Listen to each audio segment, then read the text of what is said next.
లక్షల కోట్ల రూపాయలు ఖర్చు చేసి అమరావతి నిర్మాణం చేస్తున్న సీఎం చంద్రబాబు ఎస్వి యూనివర్సిటీలో పనిచేస్తున్న ఉద్యోగులకు జీతాలు ఇవ్వలేని పరిస్థితిలో ఉండడం బాధాకరమని మాజీ ఎంపీ చింతా మోహన్ తెలిపారు. తిరుపతిలోని శ్రీ వెంకటేశ్వర విశ్వవిద్యాలయం పరిపాలనా భవనం ఎదుట కాంగ్రెస్ పార్టీ ఆధ్వర్యంలో మాజీ ఎంపీ చింతా మోహన్ నిరసనకు దిగారు. యూనివర్సిటీలో పనిచేస్తున్న ఎన్ఎంఆర్లను పర్మనెంట్ ఉద్యోగులుగా గుర్తించాలని, అలాగే ప్రతి నెల ఉద్యోగులకు జీతాలను సక్రమంగా అందజేయాలని డిమాండ్ చేశారు.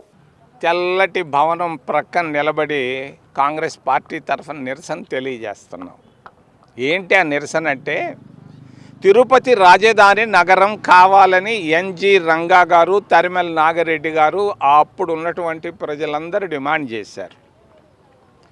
తిరుపతి రాజధాని కానికుండా నీలం సంజీవ్ రెడ్డి దాన్ని కర్నూలుకు తీసుకెళ్ళాడు. కర్నూలు నుంచి హైదరాబాద్కి వెళ్ళింది. ఇప్పుడు ఎక్కడికి వెళ్ళిందో మనందరికీ తెలుసు. నీలం అది చేసి ఈ భవనానికి గడియారం కింద నీలం సంజీవ్ రెడ్డి భవన్ అని పేరు పెట్టున్నారు. ఆ భవన్ పేరు తీసేసి తిరుపతి రాజధానికి అన్యాయ భవన్ అని పేరు పెట్టుకుంటే చాలా చక్కగా ఉంటుంది. తిరుపతికి జరుగుతున్నటువంటి అన్యాయాలు ఒక్కొక్కటి కాదు. తిరుపతికి రావాల్సినటువంటి రాజధాని పోయింది. తిరుపతికి రావాల్సినటువంటి క్రికెట్ స్టేడియం ఆగిపోయింది. తిరుపతికి రావాల్సిన మన్నవరం బెల్ ఫ్యాక్టరీ ఆగిపోయింది. తిరుపతికి రావాల్సినటువంటి దుగరాజపట్టణ ఓడరేవు ఆగిపోయింది. మరి తిరుపతికి ఏం జరుగుతూ ఉంది? అన్యాయం జరుగుతూ ఉంది.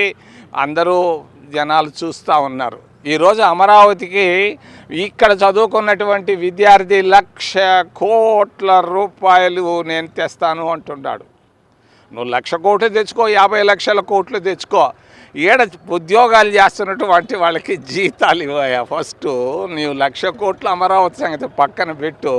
నువ్వు చదువుకున్న యూనివర్సిటీలో 3 నెలలుగా జీతాలు లేవు. వాళ్ళకి జీతాలు మరి ఎస్సీ ఎస్టీ ఓబీసీ విద్యార్థులు పరీక్షలు రాస్తున్నారు. వాళ్ళకి కడుపు నిండా అన్నం పెట్టింది కాంగ్రెస్ పార్టీ. మరి నువ్వేం పెడుతుండావు? బాగా పెడుతున్నావు అన్నం అంటే సరిపోద్దా? వాళ్ళని అడుగు, చెప్తారు వాళ్ళ కష్టాలు. వాళ్ళ తల్లిదండ్రులను అడిగితే తెలుస్తుంది. మూడవది ఎన్ఎంఆర్లు. ఏంది ఎన్ఎంఆర్ల పరిస్థితి? కాంగ్రెస్ పార్టీ సచ్చిదానందమూర్తి వైస్ ఛాన్సలర్గా ఉన్నప్పుడు మేము దీన్ని ఇక్కడ ప్రతి ఎన్ఎంఆర్ని శాశ్వత ఉద్యోగస్తులను చేసాం. మేము డిమాండ్ చేస్తున్నాం కాంగ్రెస్ పార్టీ తరఫున వెంటనే ప్రతి ఎన్ఎంఆర్ని శాశ్వత ఉద్యోగస్తుడిగా వెంకటేశ్వర యూనివర్సిటీలో చేయాలని మేము డిమాండ్ చేస్తున్నాం.